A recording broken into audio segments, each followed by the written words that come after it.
To start off, if we could just kind of go down the line, starting with Senator Sullivan and then General Pawlikowski, and just state your name and your job title so they can capture that, and then we'll do some brief opening statements. Dan Sullivan, U.S. Senator. General Ellen M. Pawlikowski, Commander, Air Force Materiel Command. Hi, Lieutenant General Chris Nowland. I'm the Director of Operations for the United States Air Force. Lieutenant General Ken Wilsbach. I'm the Alaskan Command Commander. General Wilsbach, would you like to make a brief opening statement? Sure. So I have 16 colleagues here they're the senior leaders of the Air Force, and we're doing what's called the Air Force Arctic Security Expedition. And we're spending some time here in Alaska, we're spending time in Canada, and we're also going to Greenland. And the purpose is to study the Arctic. We all know that the Arctic is changing. There's increased human activity as a result of climate change. And so the senior leaders of the Air Force are flowing through the Arctic in Alaska, Canada, and Greenland. And we're seeing the climate change and the increased human activity and the implications that has for us as a force from the U.S. Department of Defense. Senator Sullivan? Well, I first just want to begin by thanking General Wilsbach and all of the senior leadership of the Air Force. This is when you look at who is here, this is a remarkable gathering of Air Force leadership in almost every category of the U.S. Air Force. And as General Wilsbach mentioned, they're here looking at essentially Arctic strategy. And the Arctic is changing. The Department of Defense put out last year a new Arctic strategy, much more focused on some of the strategic issues, some of the strategic challenges. We all know Russia is significantly building up its military presence in the Arctic, and to have essentially the leadership of the entire United States Air Force in Alaska looking at these key issues, looking at them developing their own Arctic strategy is an enormous benefit to the state and to the country, and I can't thank the leadership of the Air Force enough for spending some quality time in our great state, but seeing what are really important strategic issues. Now, would you like to make any? Well, first of all, it's just a great pleasure and an honor to be here and to have an opportunity to participate in this gathering of Air Force leaders. It's a very important expedition for us because it's very important for us that we understand what it's like to operate in the Arctic, because it's a critical part of our national security, as well as support to the safety and for the well-being of Americans that live here in the Arctic. So we're learning a lot.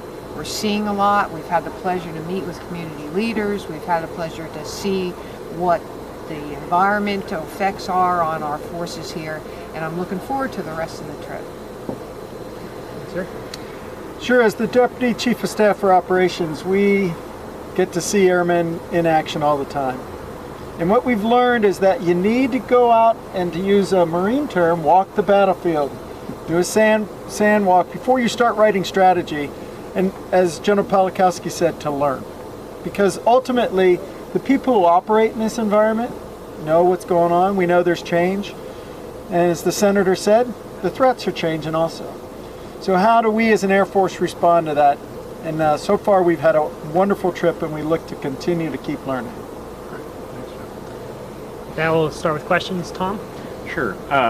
General Nowland, I remember General Billy Mitchell talking about how he foresaw a time when Alaska would be seen as the most strategic place in the world, and I guess how has Alaska's strategic role developed given both climate changes and geopolitical changes over the last few decades here?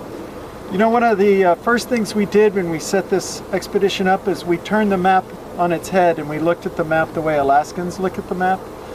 And strategically, General Mitchell understood geography, and he understood the importance of time-distance relationships.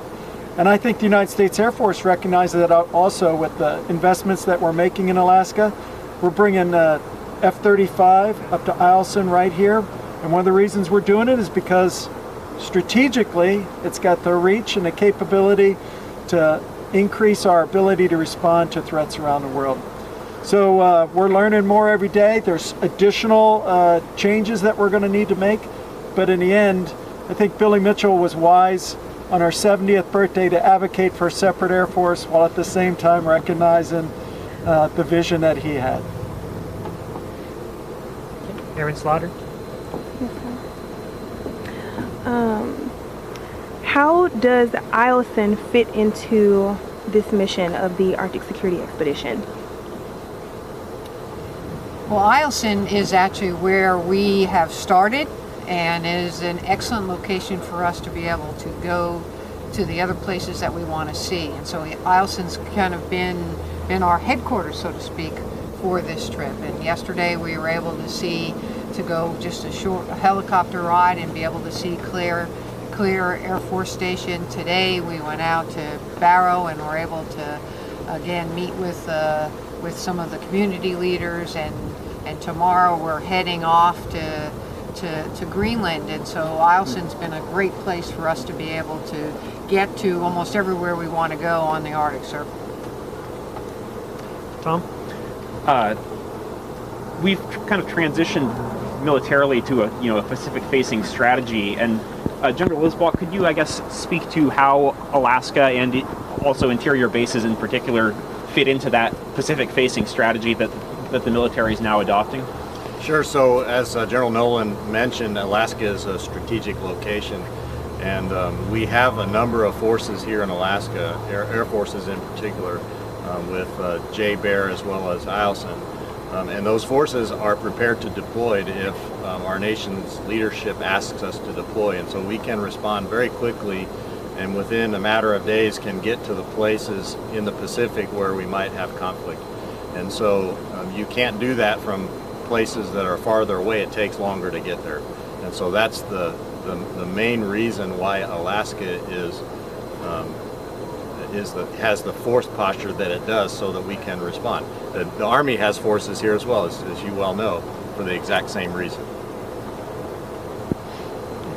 Tom, do you have another question?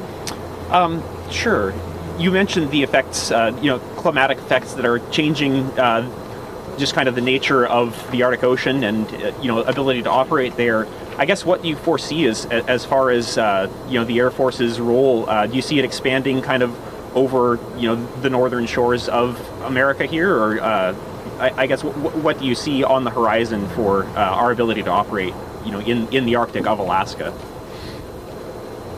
Well, I think the changing environment and the changing climate presents both challenges and opportunities for us. First and foremost, we need one of the responsibilities of Air Force Materiel Command is all the installations.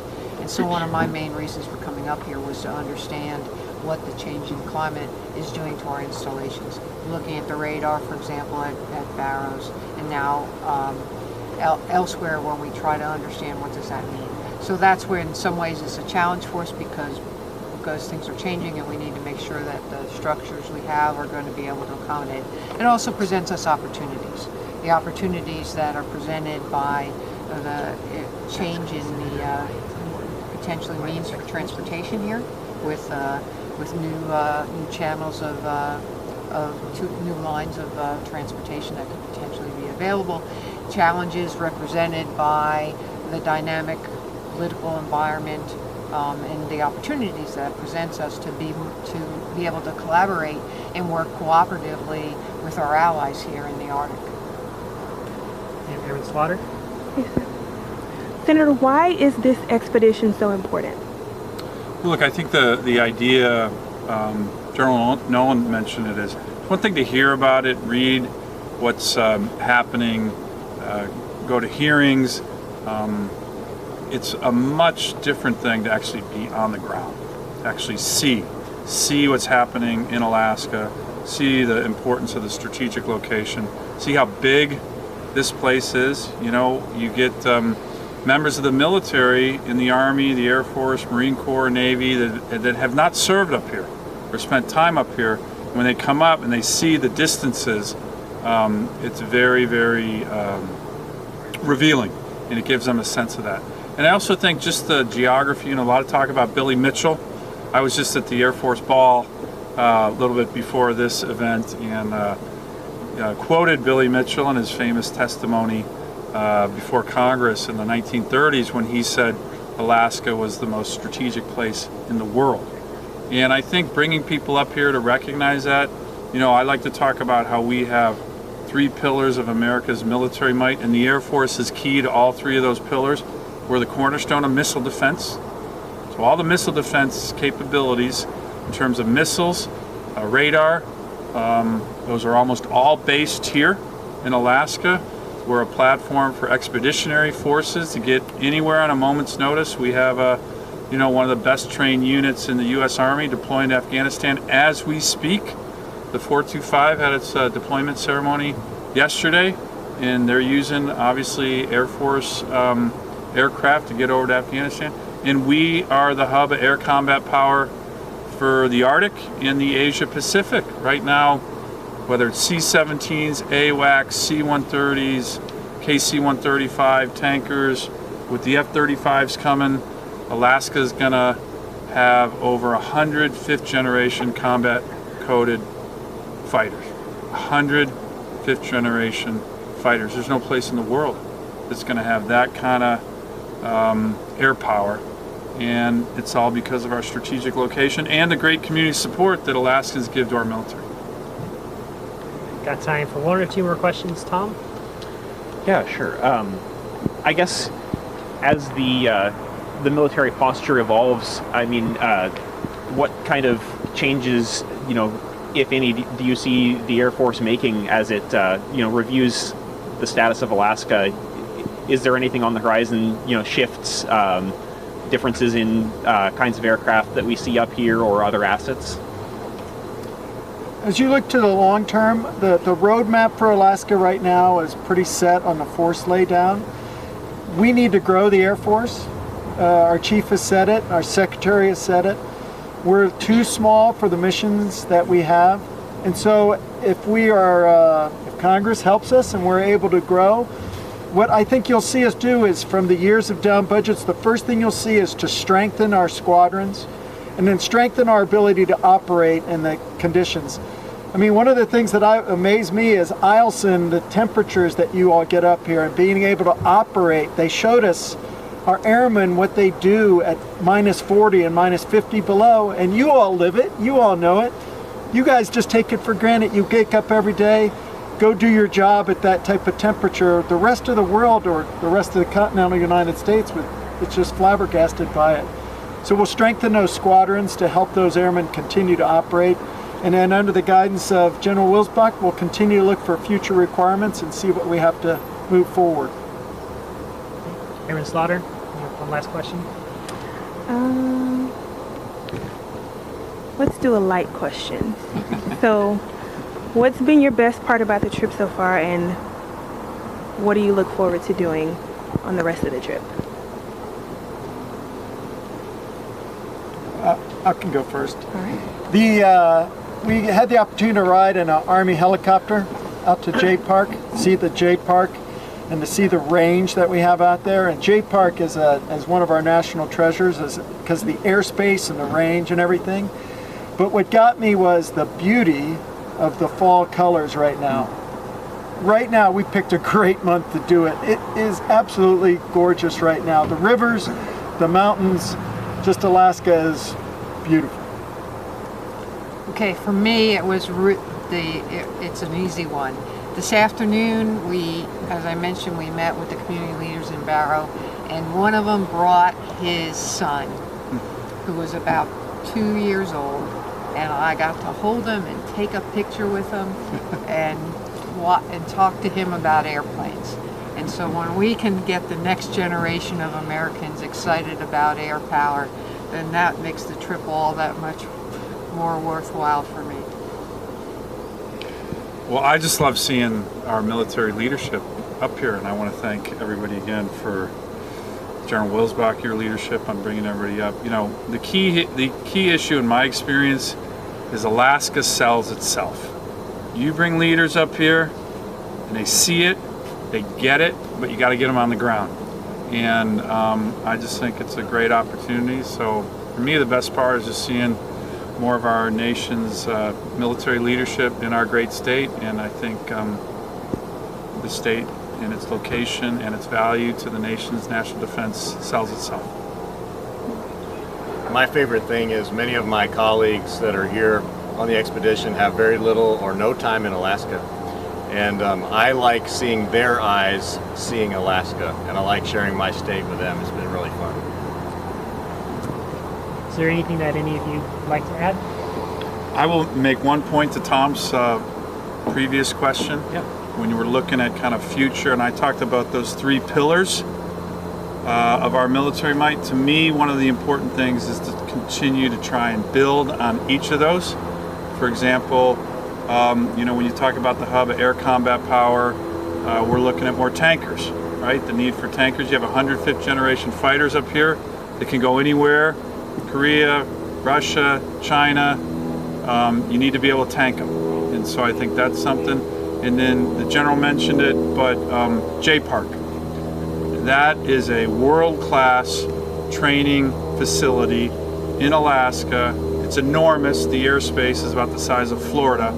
And as we train more and more with these 5th generation fighters and have much greater standoff, we're going to need to expand J-Park, which we're trying to do, and bring more not only American military up here, but our allies up here. And the Red Flag exercise that the Air Force does such a great job running up in Alaska is doing that, but you know, we need to build up J-Park even more. It's a crown jewel of training for the entire United States military, and we think people are going to see its value more and more when they get up here. Anyone else? Senator, ma'am, gentlemen, thank you very much. Great, thanks, Thank you. Captain. All right, well done.